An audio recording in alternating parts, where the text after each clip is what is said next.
Somebody help me, please. In Dune, Paul Atreides isn't just haunted by an empire. He's haunted by a vision. It's coming.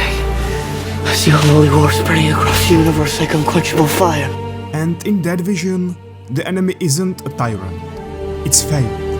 A warrior religion that waves the Atreides banner in my father's name. Behind the spectacle of Dune, there is a question as old as time itself.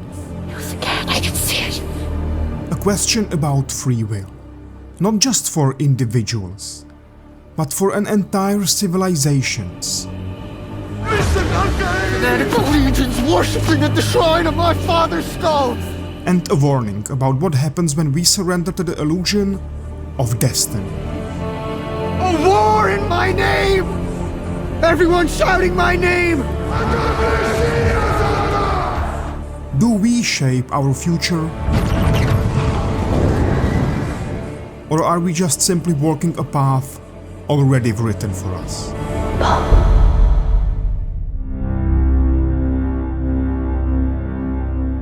At the beginning of the story, Paul Atreides resembles the traditional hero.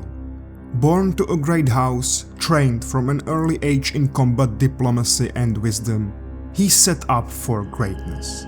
And at this point, the illusion of free will still feels real. What if I'm not that? Not what? The future of House Atreides? Leadership might be a calling, even fate. His birthright and his surroundings already point to something larger than himself. A great man doesn't seek to lead. He's called to it, and he answers. But answering to that calling still sounds like a choice. And if your answer is no, you'll still be the only thing I ever needed you to be. My son.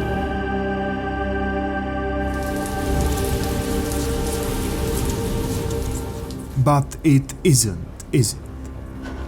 Paul. Because Paul is a part of something older. A generational design set in motion by the Bene Gesserit. He's not the chosen one by a miracle. He's one of many candidates shaped by centuries of breeding and seeded prophecy. We have other prospects, if he fulfills his promise. I recognize your footsteps, old man. Get up! And when he begins to understand this, when the visions become clearer, when the desert starts speaking back, Who is that, saga? You can see. he resists. Get off me! You did this to me! You Bene Gesserit made me a freak! Because at this point he doesn't want the crown they're handing him. He doesn't want to be the spark of a war. Not the Mahdi. But in the world of Dune, and maybe even in our own, once fate gains momentum, it's almost impossible to stop. Climb up, rise.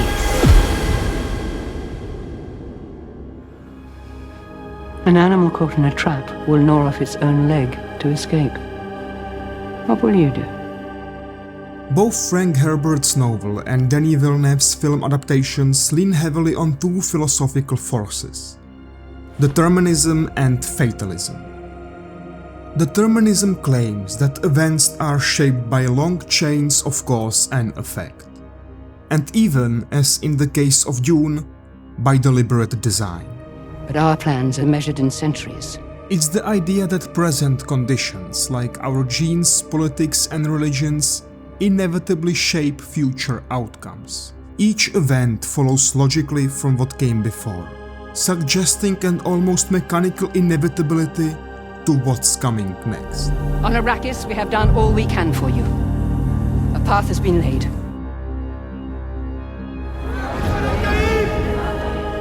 What are they shouting? Listen, Al-Gaib. Voice from the outer world. It's their name for Messiah. That means the Bene Gesserit have been at work here. Fatalism, on the other hand, is the belief that events are fixed in advance. predetermined and unaffected by human action. And Dune blends these two philosophies into a single structure. From Paul's perspective, the world unfolds as a chain of cause and effect. The Bene Gesserit's centuries-long breeding program, the political scheme to destroy House Atreides, and the layers of imperial manipulation. These are not just influences. They shape the very options Paul has in front of him. My father's dead. And at the same time, the Fremen perspective is purely fatalist. To them, the coming of the Mahdi, a messianic savior, is destiny. It will happen, with or without cause. Denis al-Gaib will change the face of Arrakis. He will bring back the trees, he will bring back a green paradise.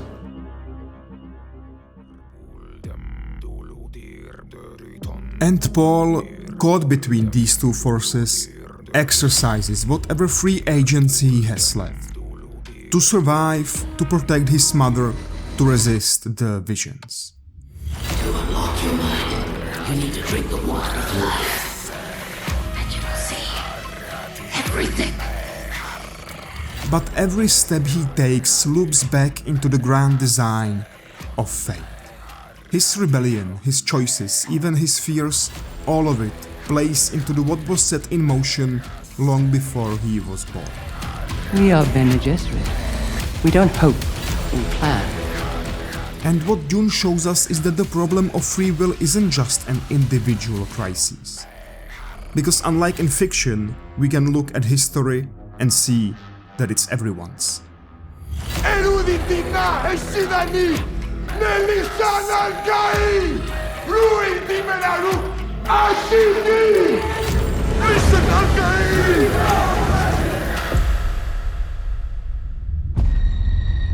You want to control people? You tell them a Messiah will come. Then they'll wait for centuries. In Dune, Paul fears not just power, So war is coming. but what people will do in his name. What will you do when you feel its breath upon your neck? A holy war.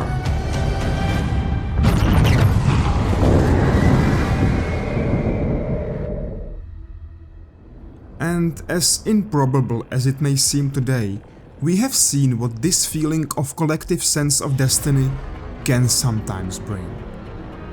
In the 19th century, Muhammad Ahmad declared himself the Mahdi, the guided one, and led a revolt in Sudan.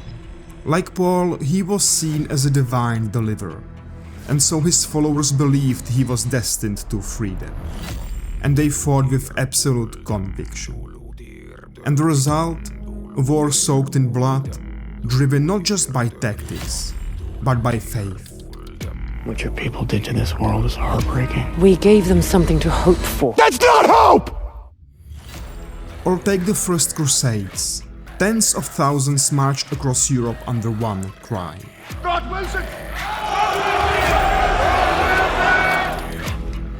They weren't forced, they believed, and that belief made the war feel righteous, inevitable.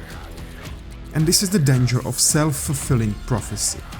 Someone can stage the myth, like the Bene Gesserit, but it's the believers who make it real. It's us, the people, it's Paul, it's the Fremen. We await your orders, Zimmer al-Gaib.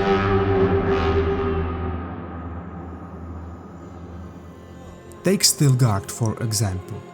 His whole life he waited for the Lisan al-Gaib. So by the time Paul arrived, Stilgard didn't just follow, he surrendered. His free will was already sacrificed to believe. You know what I think of all that, Stilgar? I don't care what you believe, I believe.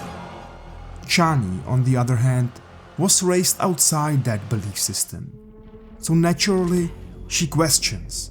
She doesn't follow blindly, even in love. She's not willing to accept her destiny just because someone says it's hers. You might not believe in the prophecy, but you're a part of it.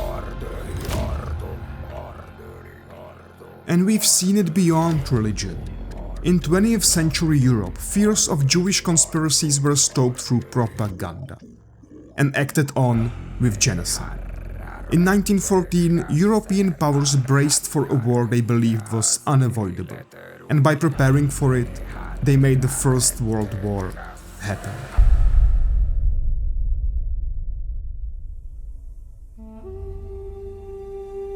Dune warns us that belief, and not just religious belief, but the belief in the collective sense of entitlement, can become its own kind of destiny when left unchecked.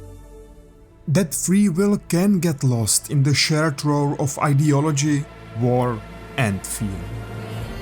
And by the time the shouting starts, the future is already burning. I see possible futures all at once. Consider what you're about to do, Paul Atreides. Silence!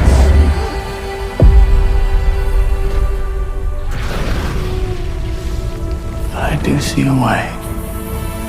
I'm pointing the way! There is a narrow way through. The great houses have answered. They refuse to honor your ascendancy. We await your orders, Zimmer. Lead them to paradise.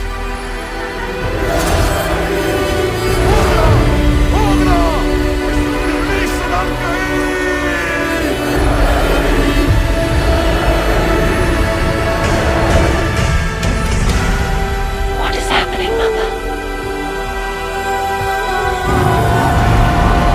Your brother attacks the great houses. The holy war begins.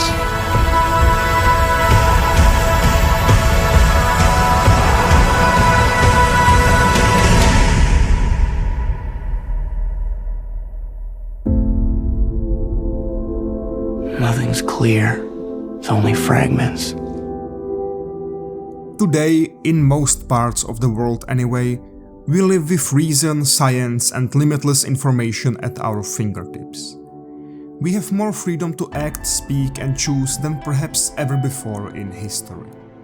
So ideas like determinism and fatalism might seem distant, outdated. But are they really? How many times have you set your mind to something, no matter how small or insignificant, and thought to yourself, I can't do this? Maybe I'm just not the kind of person who can learn that language, master that instrument, or switch to that career.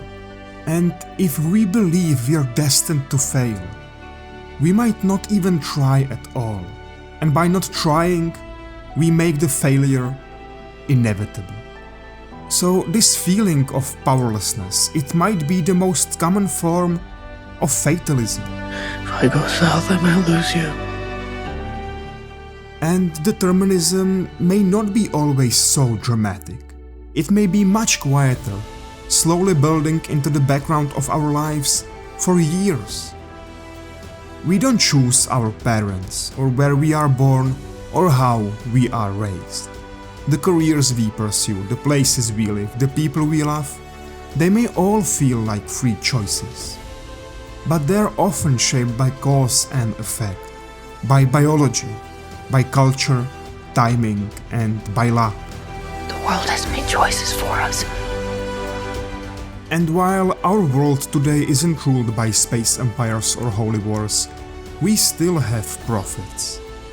Politicians, influencers, visionaries, CEOs, celebrities. So we have to ask, who are we listening to?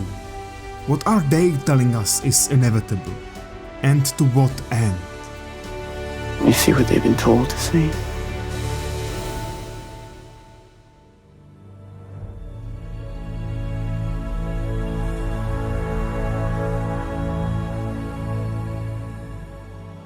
Dune, among the cinematic masterpiece that it is very well a question.